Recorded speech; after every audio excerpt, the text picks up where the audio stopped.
शृणुयाम देवाः भद्रं पश्येमाक्षभिर्यजत्राः स्थिरैरङ्गैस्तुष्टुवागुंसस्तनूभिः व्यशेम देवहितं यदायुः स्वस्ति न इन्द्रो वृद्धश्रवाः स्वस्ति नः पूषा विश्ववेदाः स्वस्ति नस्तार्क्ष्यो अरिष्टनेमिः स्वस्ति नो बृहस्पतिर्दधातु। ॐ शान्ति शान्ति शान्तिः।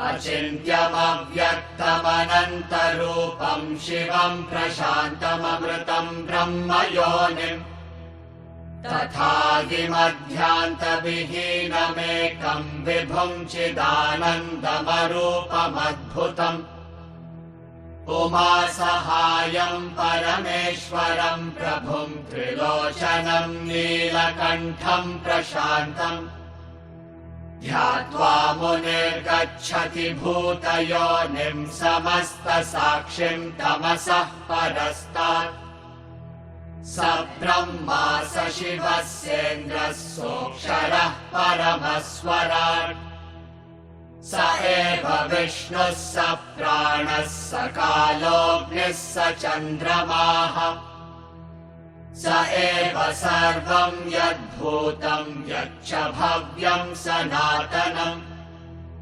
ज्ञात्वा तं मृत्युमत्येति नान्यः पन्था विमुक्तये सर्वभूतस्थमात्मानं सर्वभूतानि चात्मनि सम्पश्यन् ब्रह्म परमं याति नान्येन हेतुना आत्मानमरणिं कृत्वा प्रणवं चोत्तरारणिम् ज्ञाननिर्मथनाभ्यासात् पाशं दहति पण्डितः स एव माया परिमोहितात्मा शरीरमास्थाय करोति सर्वम् स्त्रियन्नपानादिविचित्रभोगैः स एव जाग्रत् परितृप्तिमेति स्वप्ने सजीवः सुखदुःखभोक्ता स्वमायया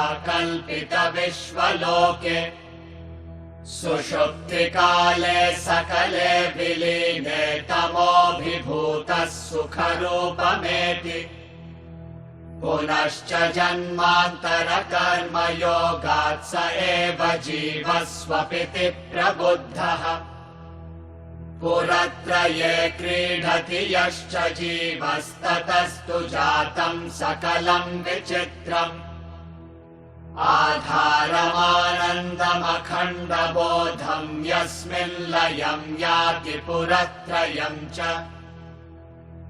एतस्माज्जायते प्राणो मनः सर्वेन्द्रियाणि च खं वायुर्ज्योतिरापः पृथिवी विश्वस्य धारिणी.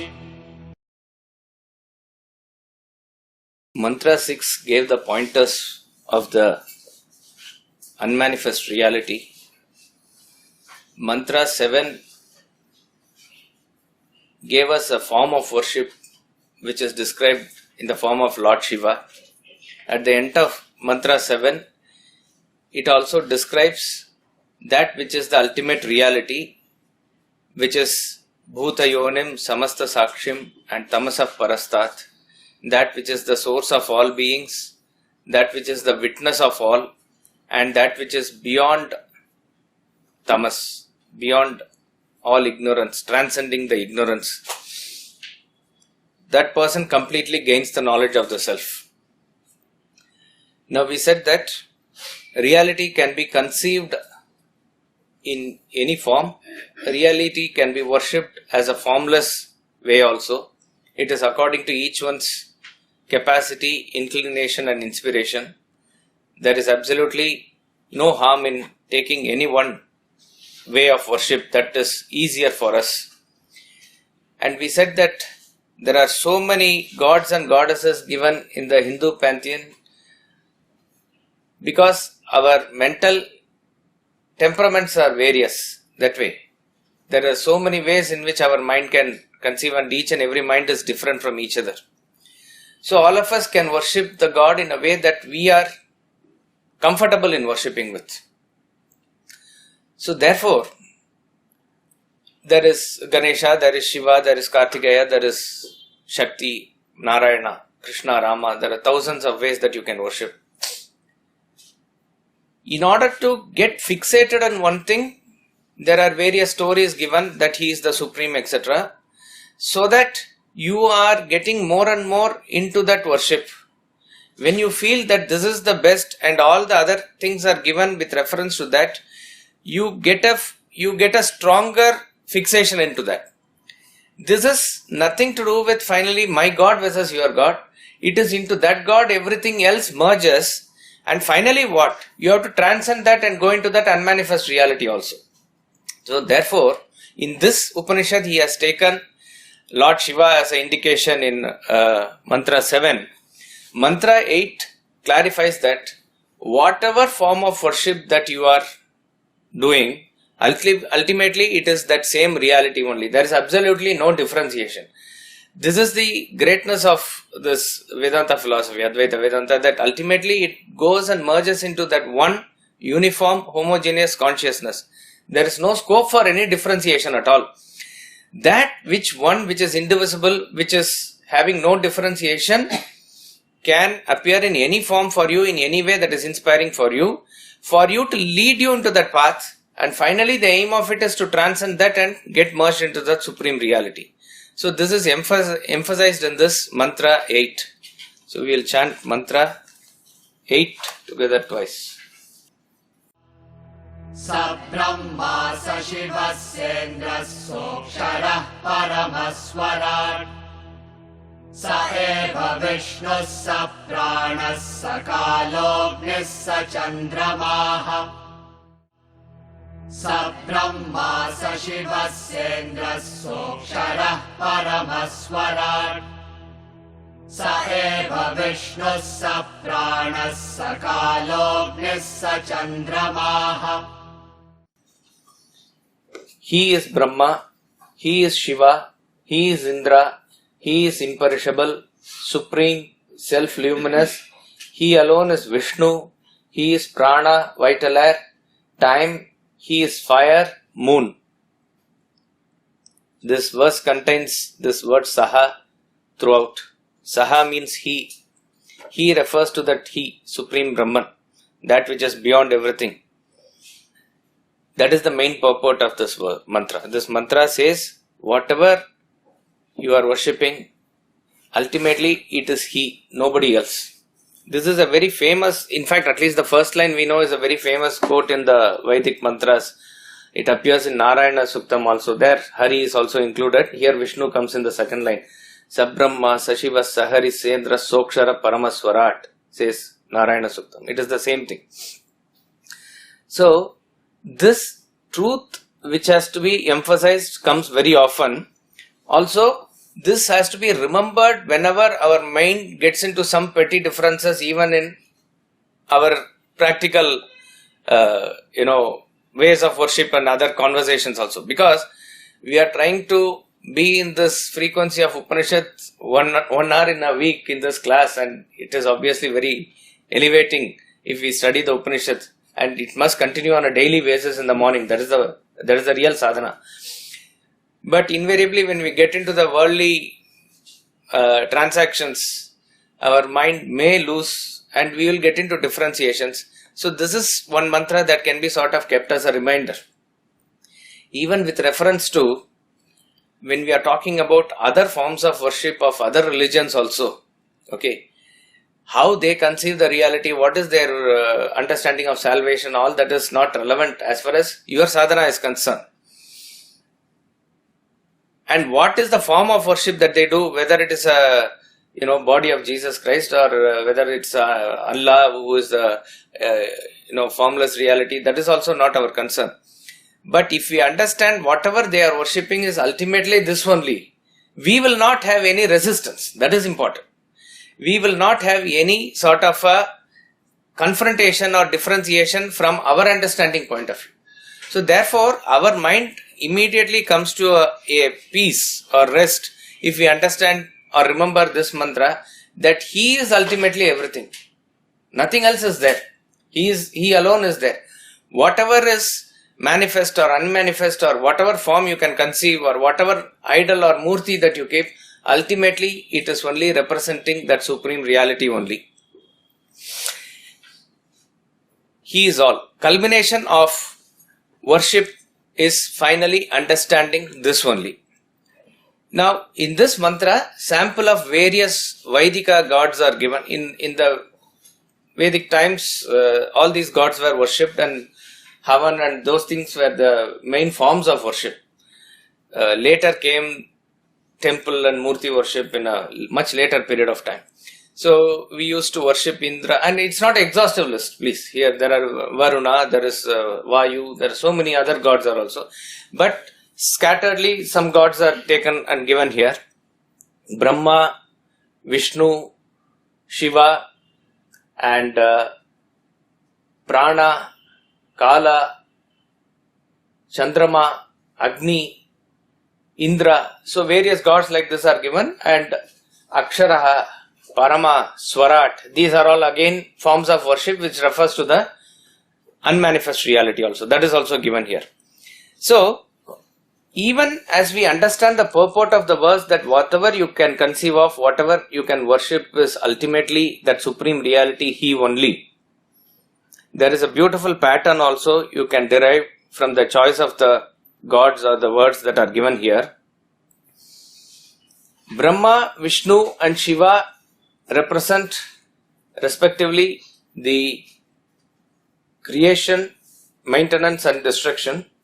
So therefore, these three gods can be taken to represent the entire macrocosm of this universe, which functions on the basis of constant creation, destruction and maintenance. The gods of Prana and Kala, these represent the microcosm, which Prana represents the life, Kala or the time represents the death. So life and death represents the individual's life, which is the microcosm, the gross body you can say. Indra, also you can include Agni and Chandra. These are all the gods which are taken to represent the subtle body of the individual. So therefore, Prana, Kala, Indra, all these represent the entire manifest individual. Brahma, Vishnu, Shiva represent the entire manifest macrocosm. So microcosm and macrocosm, both these put together are forming the perishable aspect of this universe. So the perishable aspect of this universe is also He only. If you want to derive a philosophical message, this is interpreted this way, that the perishable aspect of the universe is also He only. The imperishable aspect of the perishable universe is also He only. That is why the term Akshara is given. So, in the individual point of view, you can say gross body and subtle body are perishable, and causal body is relatively imperishable, which supports these two. In the macrocosmic point of view, that which is the changing universe in every form is completely perishable, but there is a changeless substratum which supports this changing universe, which is Akshara. So Akshara means that which cannot perish, opposite of Kshara. So in each and every aspect of this universe, what we see is the changing name and form, but it is supported by something which is imperishable. It is the basic material which doesn't perish at all. But in our experience, it is not seen. It is like the ocean which is supporting the waves. The waves have a rise and fall. So they do have a birth and death. You take it as the common individual in whatever way it is. But even as they are in the wave, actually they are nothing but the same water. which is ocean. But every wave is supported by the substratum, which is ocean, which we don't see. When I say which we don't see, when our focus is on the wave, we see it as a wave as different from ocean. That is not the case. Ocean is the substratum behind all the wave. That is Akshara. And the word Parama can be taken as supreme self, which is beyond the Kshara and Akshara. So you can fit in the grand concept of Kshara, Akshara and Uttama Purusha by these words or indications that are given here. In other words, do not try to confine him to the imperishable aspect of the perishable universe only. There also you are saying that he is the infinite self. And who is that infinite self? That which is supporting this finite universe is the infinite self. But again, our conception of infinite is confined to what is finite universe. Obviously, infinite cannot be conceived, but you can say that I know that I cannot conceive it. That sort of a conception we have. And that conception is confined to the presence of the universe only. He says, no, nothing doing. You cannot even confine it to that. It is beyond all your intellectual concepts. So, again, words we can use: known, unknown, and unknowable. Unknowable is beyond it all. Therefore, this mantra, you can take it as a contemplation to get into that grand, feeling of wonder. That's about all. What is beyond this Kshara and Akshara? It is Parama. Parama is again another word that is given, but it just cannot be measured at all. For the persons who are asking for measurement, there is a measurement that is given in the Vedas. It is for the LKG, how much of the Brahman is that which is supporting this manifest universe, which has come as the manifest, and how much is remaining as the unmanifest grand supreme. He says, Padosya Vishwa Bhutani Tripadasya Amrita. 1/4 has come like this, 3/4 has come like that. When you say 1/4, 3/4 itself, then it becomes measurable, obviously. It is not so. The last verse that we chanted in the last class, 42nd verse of chapter 10, it says, Atava Bahunaitena Kim Jnatena Tavarjuna Vishtabhyaham Idam Kritsnam Ekamshena Sthito Jagat. Very beautiful and a philosophical verse, which is like the seed of what is going to come in 15th chapter. Because 10th chapter is fully giving various manifestations, right? Vibhuti Yoga.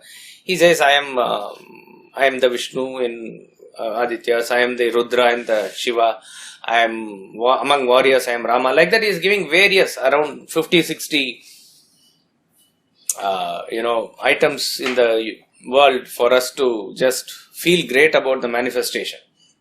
And finally he says, each and every manifestation is my glory only, Arjuna. And of what use is this list to you? Vishtabhyaham idam kritsnam eka amshena sthito jagat. Having pervaded all this by one amsha of me, one speck of me, I remain. That I remain, what is that I? We really do not know. That is that grandeur.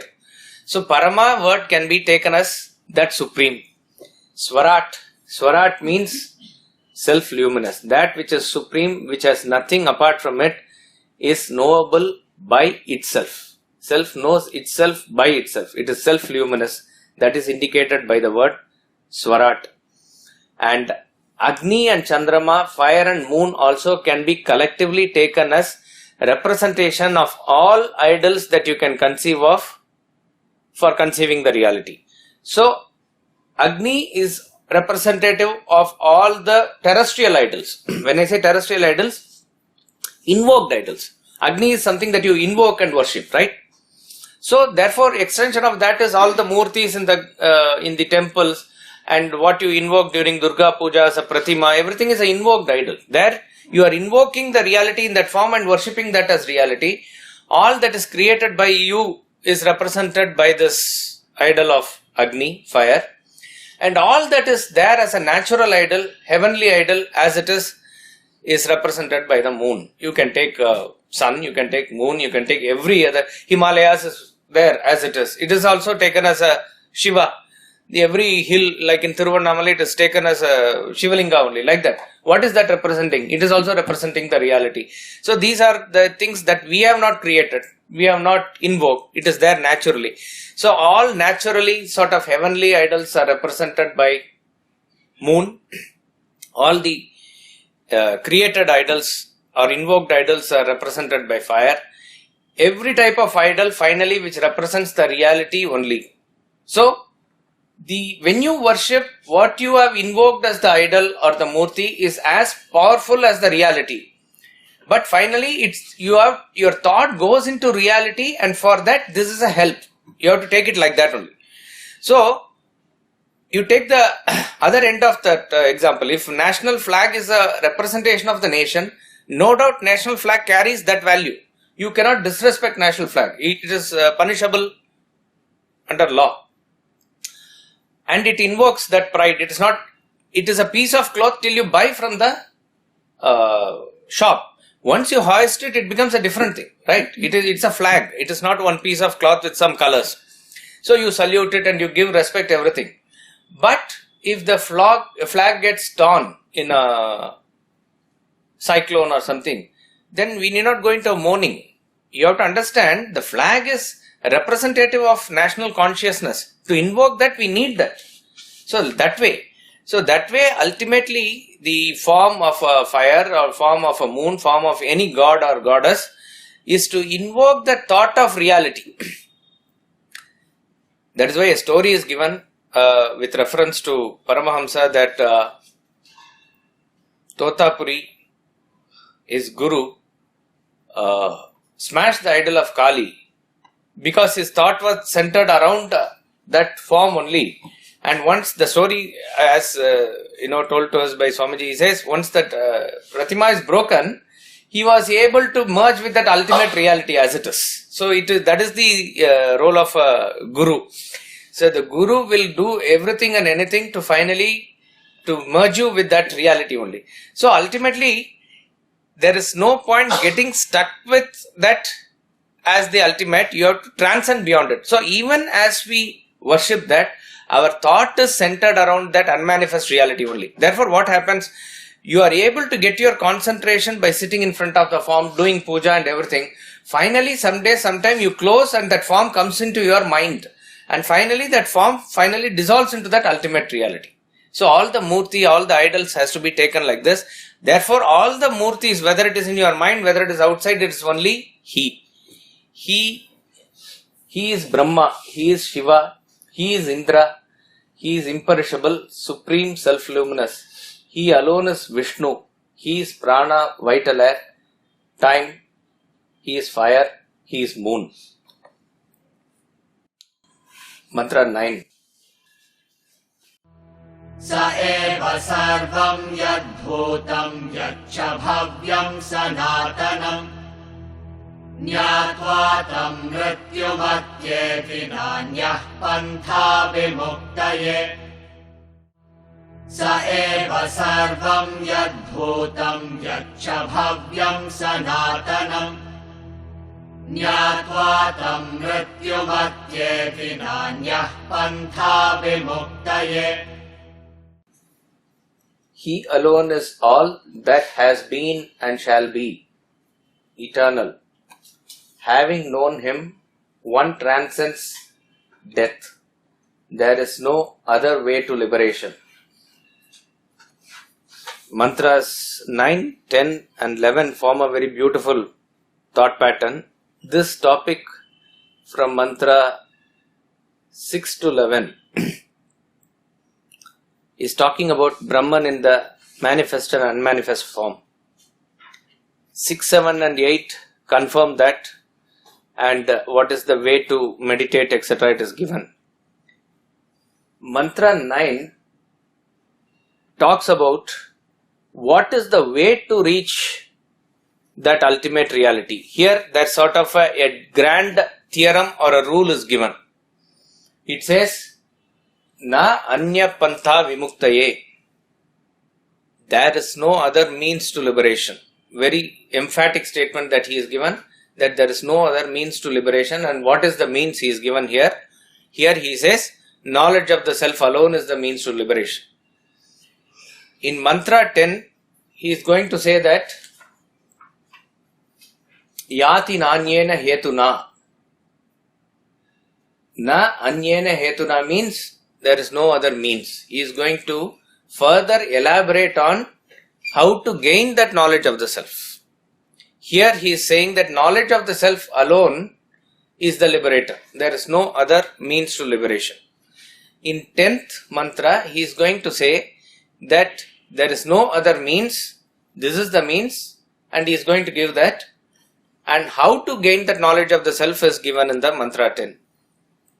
Mantra 11 goes into further explanation as to how to invoke what is given in mantra 10 from within yourself. He is giving a beautiful metaphor of Arani to invoke that knowledge from within you. In other words, understanding or the apprehension of ultimate knowledge is the direct means.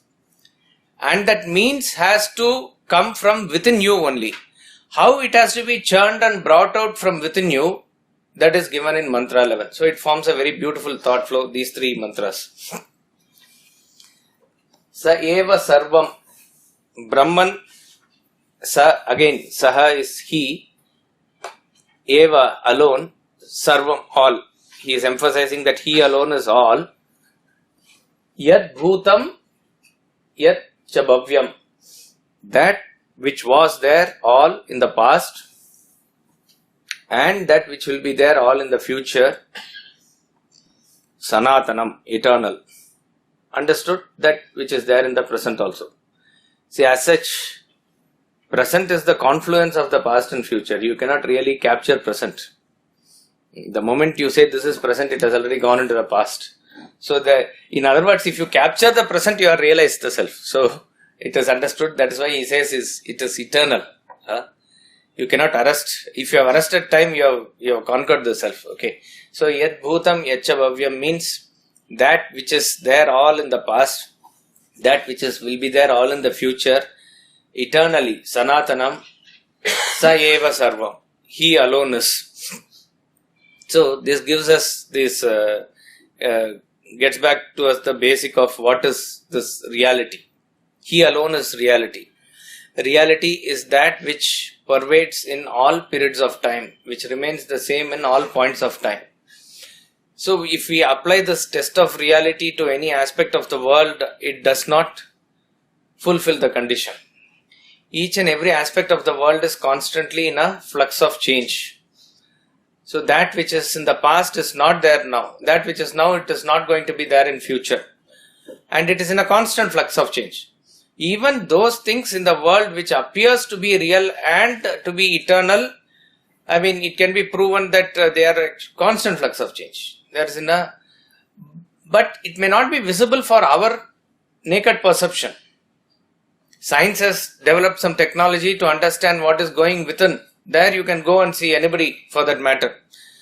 In the past, maybe somebody with that vision who has invoked it internally can see now, but with an instrument like microscope and other instruments, you can also see it. You can also try to understand it. We may not be able to have that exact vision of a scientist, but you can somewhat understand that it is in a constant flux of change.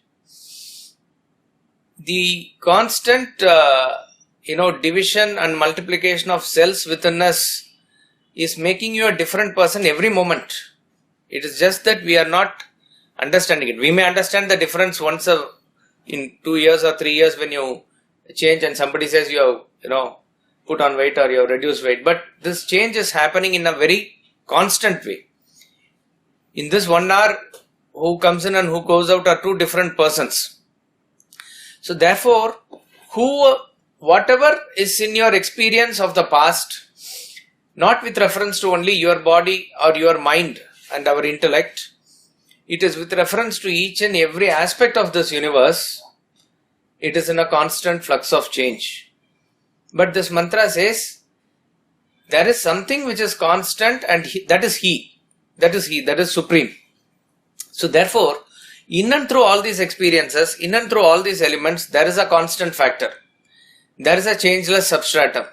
That alone is real. With vis-a-vis, everything else is understood to be false.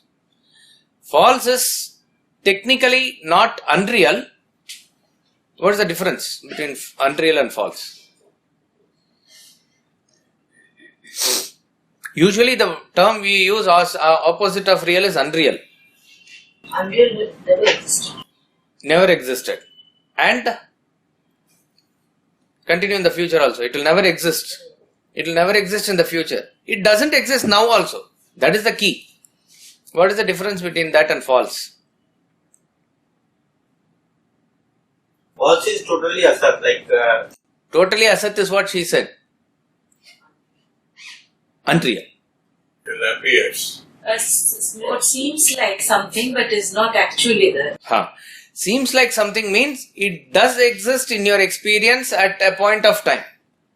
In the present it may be there. As long as you experience, it is there and it is creating effects on you.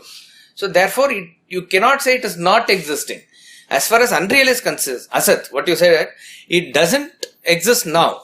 It did not exist in the past. It does not exist in the future. It will not exist in the future.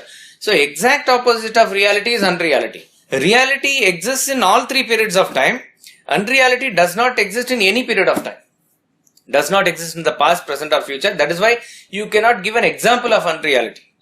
Because if you want to give an example, at least it must be there in your thought. It will not be there. What is there in the world, what is there in your thoughts are not different. It will not be there. You cannot give an example of anything unreal. You can only say with relatively with something that you experience. That too, minimum two things are required, isn't it? You need to say that it is a horn of a man or horn of a rabbit. Horn of a rabbit doesn't exist. If it has a horn, it is not a rabbit. If it is a son of somebody who cannot bear a child, he doesn't exist. He just doesn't exist, that's all. So such a son, you can say, son of such and such lady. So that lady you have to bring in, that son you have to bring in and say they don't exist. So unreality is that never exists. But here that is not the discussion. That which appears for a while as real is false. So as far as this world is concerned, we have taken it to be absolutely real because it seems to us to exist forever. That is why upon a further examination only then we find that it does not exist. One thing is from the point of view of our experience.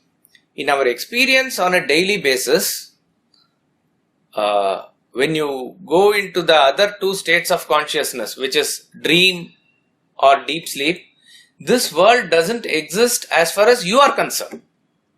When somebody calls you, you don't respond. That means that person is not there. Even somebody touches you, you don't respond. This body is not there for you at that point of time. And anything around this world is because you are maybe singing in Singapore or something like that. In that alone is there real in your dream world. That is existing. And later when you go into the deep sleep, that is also not existing. Only you are experiencing nothingness. So therefore from your experience point of view also you can say this gross world which is very solid and which is very real for us ceases to be in our experience when we go through sleep. It is said to disappear upon realization that we don't know. But definitely when a person is given even a artificial state of temporary cutoff from the world like anesthesia, or he has lost his consciousness, or in a coma state, we very clearly see that he has no transaction with the world at all. As far as he is concerned, this world doesn't exist. So from his own experience, how can he attribute reality to this world? Because by itself it is not creating any reaction in him. This world's existence is the pramana, is his consciousness when he is awake only. So therefore reality is not in the world, reality is in his consciousness. This is from his experience point of view. Then take from the point of view of macrocosm that even if you say, whether you cognize it or not, this world is existing. You are sleeping. Okay, but I am there, awake to see you sleeping. So it's not that the world folds back. Okay, world is there. Ganga is there. Sun is there coming up and setting. You have missed it, but it is there. All that is seemingly definitely happening. But if you apply the second test here, that what remains, does it remain as it is? Each and everything is in a constant flux of change. So therefore, what we experience in this world is momentary and passing, even if you can capture it with reference to any microsecond also. So that which is constantly changing cannot be called as real. But what is clear is there is something. There is something. So therefore that something is real upon which all this changing phenomenon is happening. It is like one day the person in the stage puts on the robe of Rama and he plays the hero of Ramayana with all virtuous qualities. Next day he is putting on the robe of Romeo and he is playing a very romantic lover. Next day he is a Hamlet and a very tragic hero. All this is a constant changing phenomenon that we see on the stage. But all this Vesha, all this decorations and other things that he is putting on is upon somebody. That upon somebody in this example is a constant person. Like that, all the changes that are happening in each and every atom of this universe, if that is constantly changing, there has to be a reality which is supporting all these things. That is the real material which is actually going through all these things as it is. That which is invisible for our perception and experience now. That alone is real. That alone is the supreme reality. That is called as Brahman. That is called as Atma within you. It is all the same.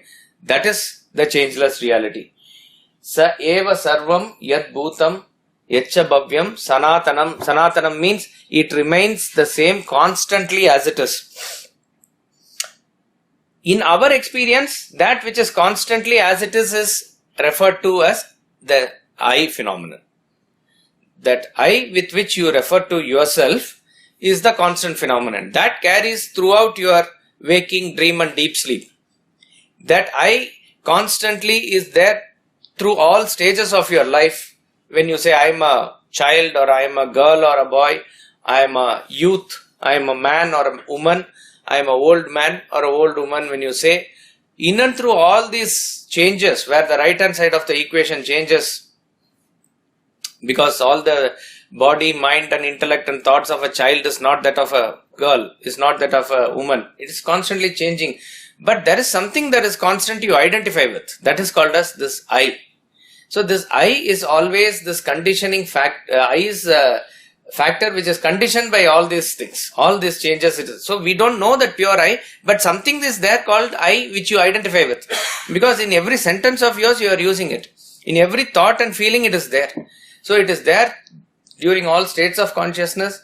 It is there during all stages of life. It is there during all experiences, even in this waking world. I am seeing, I am smelling, I am touching, I am feeling, I am thinking. Feeling, thinking is with reference to your mind and intellect.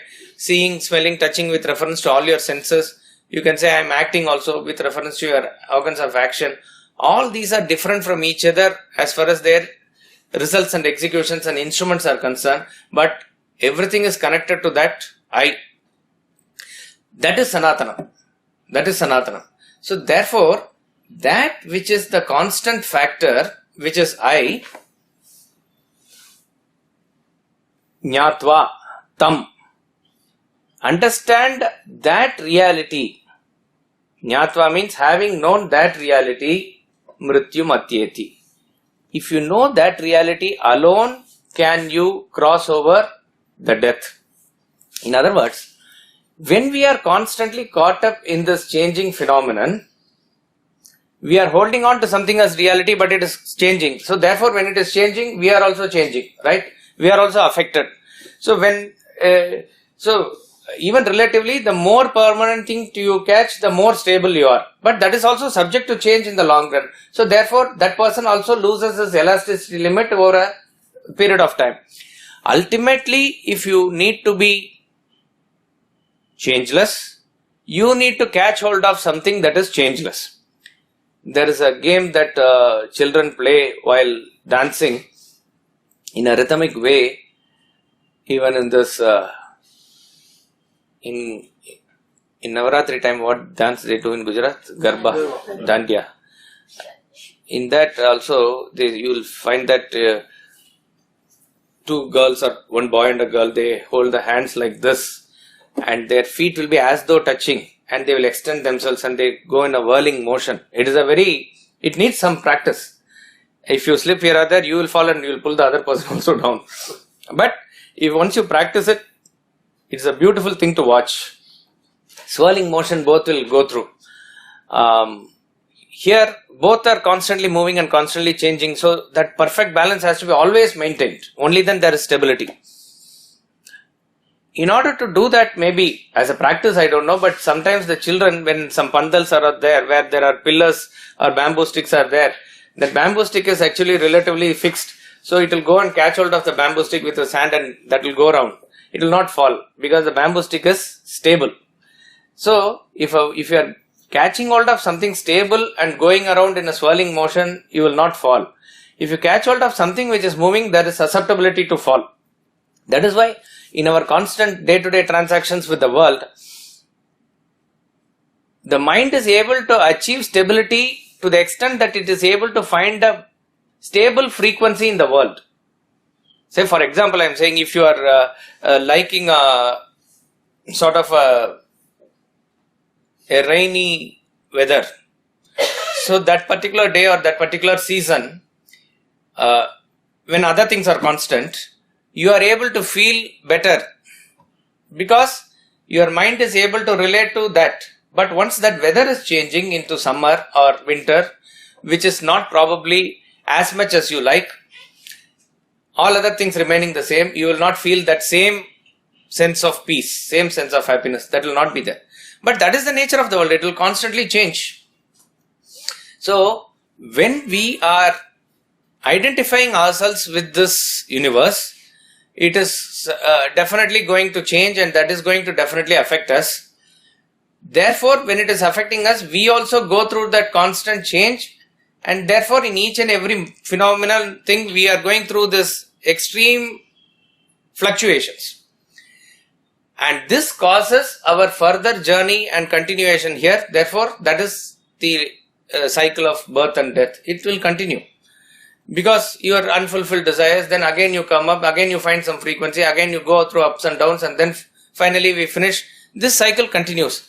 So, is there a way to go beyond this cycle of birth and death? That means you have to catch something beyond this constant changing cycle. That he says is he.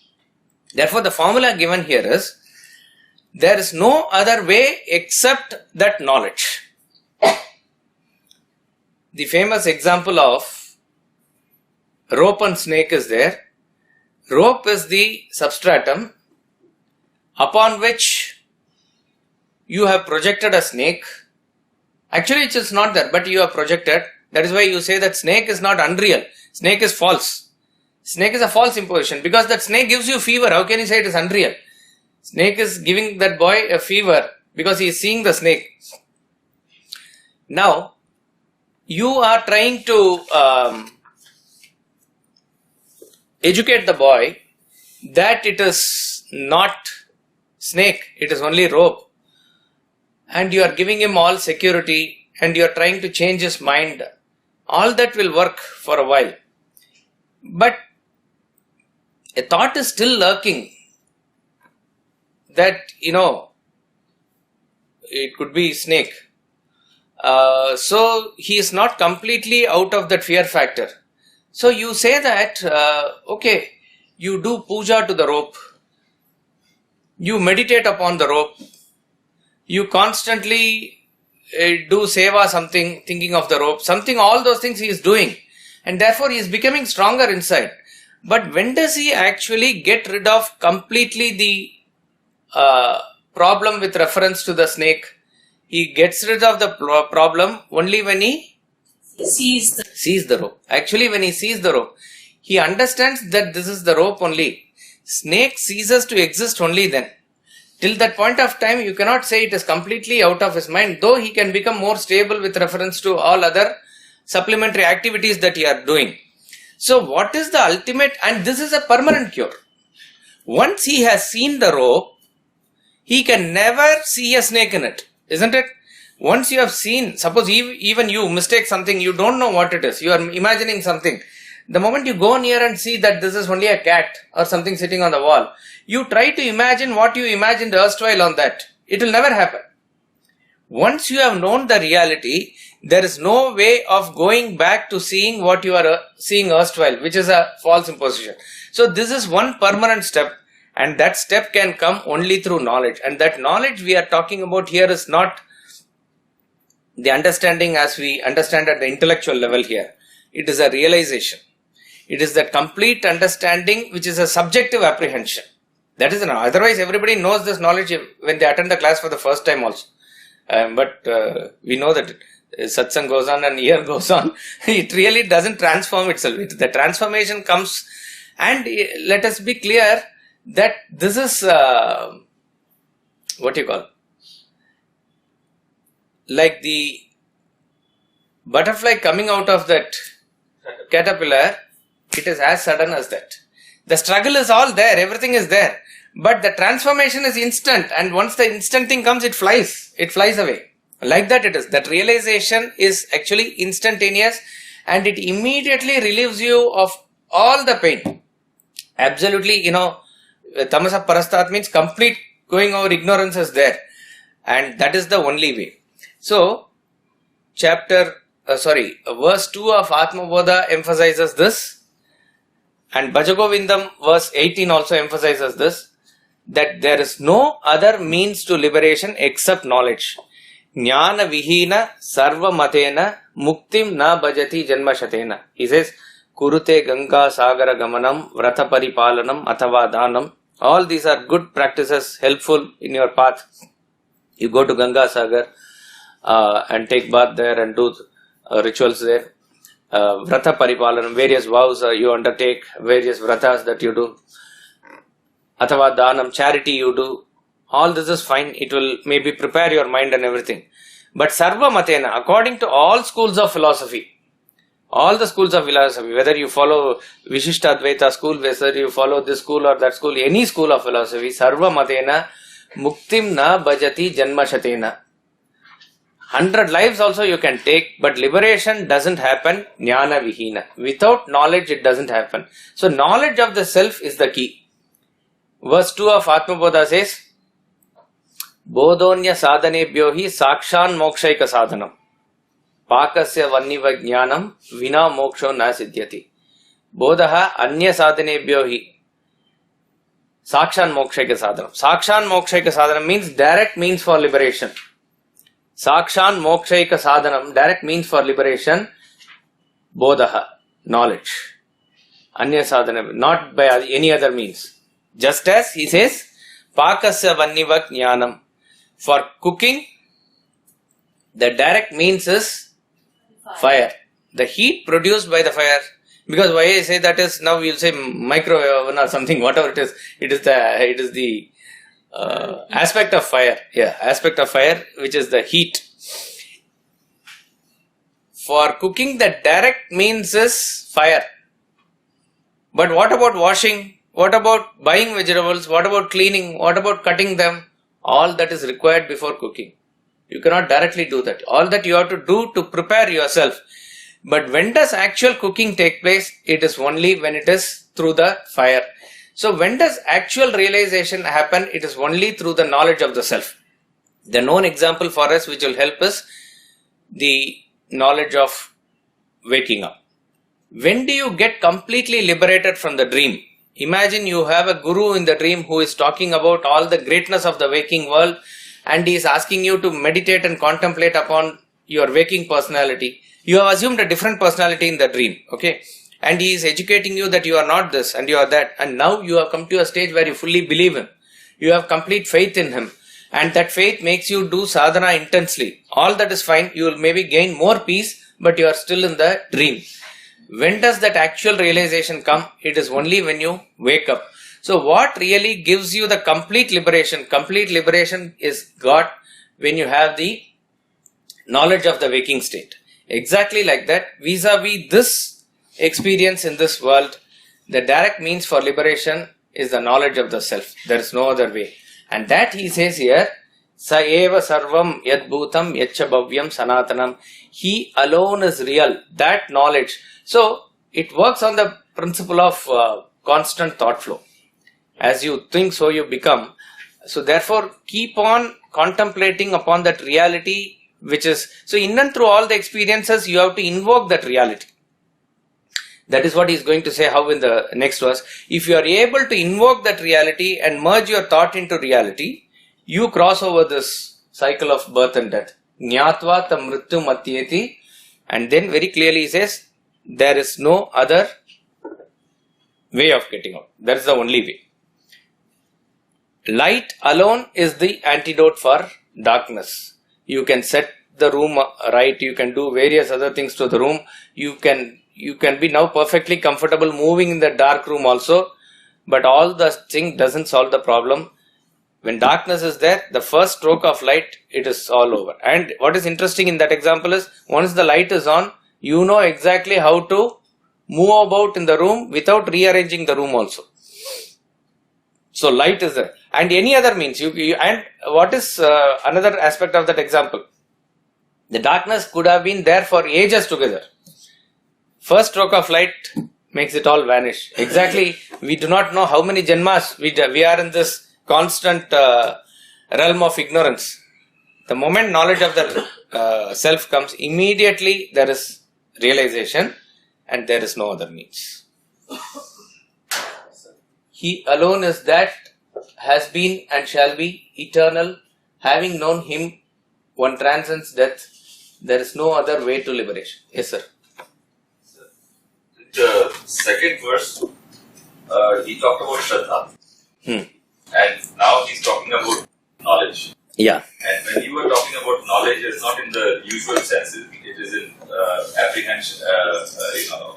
Apprehending. So it's a combination of Shraddha and knowledge, Jnana and Bhakti. Combination. See, Ashwalayana asked, give me the self-knowledge. Adihi Bhagavan Brahma Vidyam Varishta. Give me the Brahma Vidya, he says.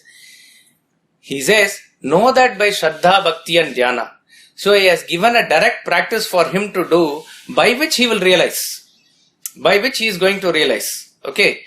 And that realization comes through knowledge of the self only. So all these things, in other words, all the practices push you up to that point by which you wake up, and the waking knowledge gives you liberation. So liberation's direct way is waking up. Both are same only. But we say the knowledge of the waking world liberates you from the dream. To say that way. So knowledge of the self is the direct liberator. There's no contradiction here. He is talking about a sadhana by which that will lead him to the knowledge of the self. Shraddha, Bhakti, Dhyana, all these things, all our mind, intellect and integrated practices put together will lead you up to that. So at the highest point, there is a complete culmination in Jnana and Bhakti. They culminate into one, basically. Is that what we... No, they culminate into one. The ultimate liberation is not by any direct means of your individual effort. That is the point. The waking up as it is, where the individual is completely collapsing and the knowledge of the self remains, that is the point you can say that you have gained the knowledge of the self. Again, when you say you, the individuality is not there. The direct means there is talking about the awakening. That awakening is the means for liberation. There is no other means for. Yes, sir. So in this verse 9 we talk about I. And at the time of defining consciousness, we define it in various forms like arrogating consciousness, other consciousness. Sorry, what consciousness? Is it referring to arrogating consciousness? I factor here. No, not at all. That I is that, see, I, which is talking about that I am this, that arrogating self, that is ego. So that is part of your subtle body only. So which is what we know of. That I, which is bereft of all the conditioning, is the pure self here. Now, since here the word used is Saha, which is he, the supreme self, I was talking about what is that reality in you. That reality in you is the same thing which we identify constantly as I. But we don't know that pure I. That pure I is that same supreme self. That is why in the Ishavasya Upanishad he gave that famous mantra, Sohamasmi. Sohamasmi means Saha, Aham.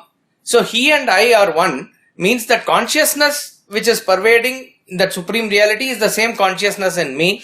That is the connection here. So it is not the arrogating self. Arrogating means this is me. It points to something away from the other. So it cannot be that supreme self. In Shvetashvara Upanishad an exact similar mantra comes. In that instead of Jnatva the word is Viditva. And instead of Vimukta, there is one more change in the last just word. That verse and this verse both are same or is it different? I haven't studied Shvetashvara, so I don't know. But one thing is clear, that there are parallel verses in various Upanishads also, that is that we saw in Kena also, in the Ishavasya also, and within the Upanishad also it comes. And the basic fundamental theorem doesn't change. And from the word that you are saying, which is vidya, the root for which is to know, which is knowledge, and the same root here is jnatva, it is the same only. Knowing. Knowing is the principle. Knowing the self is the means for liberation. I haven't studied, but from the word that you are saying, I am saying it is the same. So something like Aditya Varnam Tamsam Parasat, then it says Tameva Viditva Mrityumeti Sananya Pantha Vimukta. Exactly. So the spirit of it will definitely not change. As the word Jatva and Viditva, Jatva means knowing. Viditva means realizing something like that. I really do not know the exact Sanskrit, intricate meanings and definitions, but I do know that Vidya, in that sense, it comes from the root with, and Jnanam, which comes from whatever the root. Both are talking about the knowledge factor. Jnatva and Vidita are synonyms. I don't know that. Yes, sir. So on the real and the unreal, is it correct to say that the world is neither real, neither unreal? Correct. It is correct to say that, but you cannot pinpoint to that as anything. That is why the term mithya or something is given. So it is neither real nor unreal. It cannot be fitting into any sort of definition. You cannot call it partly real, partly unreal, because they have no coexistence as it is. So it cannot fall into the definition of reality or unreality. That is why it is false. Yeah, you can say it is false, or mithya, which is somewhat near illusion type of a thing. But why not Maya then? You know, Maya is something different. Maya also you can say, but Maya is what? You define Maya then. Maya is that which cannot be defined as it is. So can we say that this is real and unreal type of thing depends on the state, like from Parimarthik's viewpoint it is unreal, and from the waking standpoint of view it is real. That is what. From waking point of view, as of now it is real. When it is said that it is the person who has realized the self doesn't experience this as the way that we are experiencing. For him it doesn't exist. So from that standpoint of the Supreme Self, it doesn't is there. That sort of a thing is called as neither real nor unreal for our intellectual understanding. So even in the worldly example, when we see from here, the oyster is appearing as a silver, but when we go there, it is not there. So that which is appearing as a silver is, for the person who doesn't know, it is real. For the person who has seen the oyster, it is unreal. But in between period, from the knowledge of a person who knows, who is communicating to the person who doesn't know, he is saying, what you are saying is actually false. Therefore, with his intellectual understanding, he can come to a conclusion that it is neither real nor unreal. That sort of a conclusion that he can come to. Yes, sir. So reference has been made, and you also spoke about Shraddha, Bhakti and Jnana. So no reference in this Upanishad speaks about karma. Any specific reason? Or very specifically he has given karma in the same verse. Na karmana na prajaya dhanena. Very clear reference he has given. It is clear that it is not attainable by karma, it is not attainable by prajaya. So you have to understand that Upanishad's theme is the knowledge of the self only. And various Upanishads do not compromise on this theme, but they give from various angles.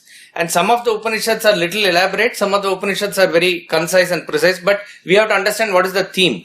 And in the theme of the Upanishad, which is giving to the highest grade of student about the knowledge of the self for his awakening, and we assume also, or we understand that Ashvalayana is a high grade student who has come to gain the knowledge of the self, having finished all the required karma and other things and elevated himself to that level.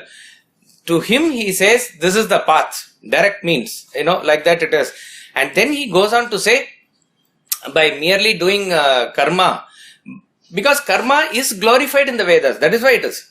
Karma is glorified in the Vedas, that you must do karma. You will be surprised in the Mundaka Upanishad, first part again, in all the Upanishads, the beginning part is catering to the highest grade of students. Kena Upanishad also we saw that, Shrotasya Shrotram, it starts with that. Ishavasya Upanishad, Ishavasyam Idam Sarvam, that's how it started.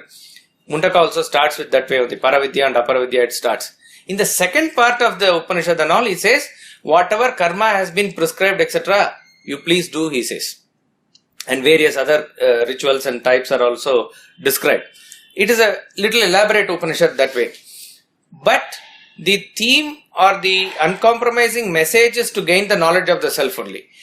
Kaivalya Upanishad, which is talking about the direct liberation, and you will find that the entire Upanishad is centered around knowledge of the self only.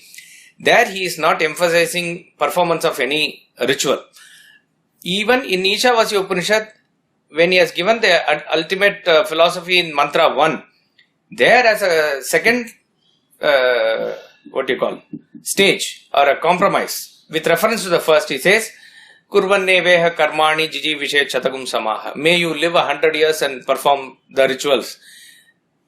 Jiji vishe, if you wish to continue in this world, then this is the thing, like that it says. But if you want the self, you cannot keep on doing karma. So karma is at one stage where you, let's say, finish the school, etc. Then you have to graduate and go to the next level. And technically speaking, karma and jnana are opposed to each other. Even relatively you will find that. Think about it. The moment you go into thought, inward absorption, automatically your actions stop. The moment you are fully into action, you cannot think or contemplate another thing. These two are opposed to each other. And in the ultimate sense also, karma is born out of ignorance, where it will bind you to the world more and more. Jnana is going to take you away from this world and get into liberation. So therefore, emphasis of karma yoga as a direct means is not there. And yet, in smritis like Bhagavad Gita, for a adhikari like Arjuna, it is said, karmane vehi samsiddhim astita janaka deha. All that must be understood, that final liberation is through jnana only. But you can do chitta shuddhi, you can purify your mind, all those things through karma. Therefore, from our standpoint, it must be very clear that most of us fall into the category of karma yoga only. So without any doubt, without any hesitation, we have to plunge into it and do it. We need not have any doubt, because when you do karma yoga, you are not going to lose anything or get into any contrary result, etc. And when you automatically get into the stage of jnana, when you are, let's say, in the stage of sannyas internally, you will not have the doubt. You will automatically elevate yourself. So there is no harm for us to get into the karma yoga and do that in the level that we are. But with reference to direct attainment of realization, karma is not the means. This is exactly because at an average person like me, the confusion lies that I'm supposed to do karma. And I'm not really equipped to do that jnana, so it becomes very, very confusing in day-to-day life. So that is where the real challenge comes. No, it is not confusing in day-to-day life. It is probably confusing because you are attending Upanishad class only. Maybe if only Vedanta treatise and Bhagavad Gita is much more, it's much more, I wouldn't say that you don't come, but the daily morning studies should be based on the fall of human intellect and Vedanta treatise.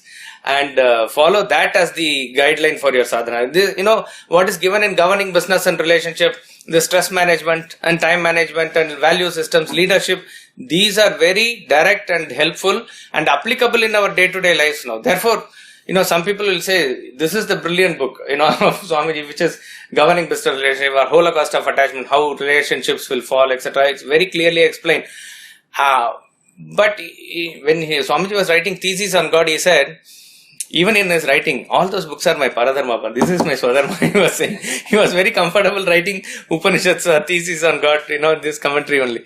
So, see, we have to maybe keep our thoughts alive to that supreme reality, because sometime we have to get into that frequency of contemplating upon the self. A taste for that is given through Upanishad. Let us be clear, this Upanishad class was taken up not for the sake of those who attend the class. Honestly, it is for the sake of our own study, our own reflection. Gita is definite. I'm not saying anything less about Gita, but having done 2 courses, we are feeling a little comfortable about it. And all the message of Gita is derived from Upanishads only. But to directly deal with Upanishad is rather tough. We see the power, potency and the frequency with which they are talking about. So do not ever take these beyond a point and try to, put the whole thing in your head and churn it. No. On a daily basis, you study those books which are relevant and comfortable at our level. Go a little deeper into it and try to ask doubts, because we must be clear with reference to our relationship in the office, our relationship at home, to achieve that basic peace and harmony where we are living. They are the primary steps. And once our mind is clear and we elevate ourselves to the stage of renunciation, Upanishads will automatically pull us. But you can take this as just as a taste that is given. That's about all. Even in our course, when we did, Swamiji says 4 Upanishads out of 108 Upanishads, even among the major principal Upanishads, 4 is just taken and presented as a taste interspersed in the Gita, 4 chapters after 4 chapters. But essentially, with reference to the highest philosophy, what is given in Vedanta treatise itself is enough. But a taste for Upanishad is given like that. That's how it should be taken. So isn't it, I'm just talking about Ishavasya mantras, first mantra, second mantra. Isn't it like what is given in Bhagavad Gita? The Lord said you have to do when Arjuna asks which is superior, this or that, then he says for you do this, if you cannot do this, you do this, if you cannot do this, you do this. It is similar to that, but in Ishavasya the tone and tenor is different. Okay. That's about all. But in Bhagavad Gita, what you are saying is 12th chapter, that is talking about the path with reference starting from meditation to renunciation of fruit of action, etc. that's given. Here, there's absolute starting from declaration of truth only. There's nothing else. Ishavasya midam means probably the highest grade of students will automatically lift off from there. And then as a second thing, karma is given. And then those who don't fit into these two, then there's no scope for you like that is. We'll conclude with the bhajans here.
Poornam Adah, Poornamidam, Poornat, Poornamudachyate, Poornasya, Poornamadaya, Poornam पूर्णमेवावशिष्यते।